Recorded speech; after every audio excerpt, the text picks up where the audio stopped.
continue a little bit with 1 Corinthians chapter 3. I'm just going to read, starting with verse 14, the New King James Version. It does pretty fair, and I might, because we covered a lot of these words already. Let's just do it a little bit. If any man's work, that's their effort in their mind. Not necessarily physical work out here. It's when you're working in here, thinking about things, doing things, that's a work, right? Now, like contemplating, figuring it out, or making decisions. If anyone's work, which he has built, you're building on Christ, on the foundation.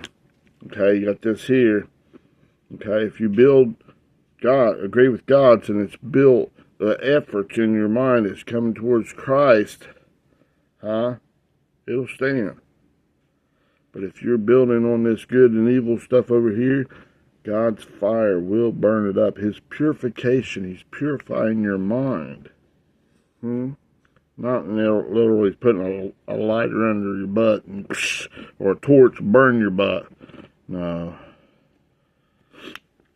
He's a consuming fire. He'll burn up this in a refining fire. He refines the gold and the golden nature of God within you, causing you to be able to love to a greater ability, a greater level, a higher level, superior level towards God's ultimate love, right?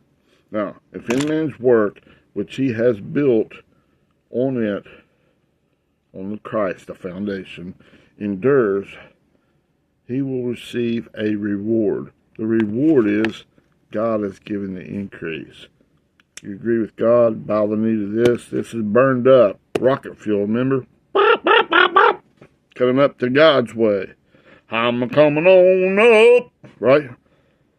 Back to the top, to that deluxe right-mindedness in God. I'm coming on up, boom the papa, back into God. Well, I'm finally getting the peace of mind, right? Going up into God. All this worry is all this worldly stuff, good and evil stuff, is going dim in the light of God. God will take care of it. His burden's light.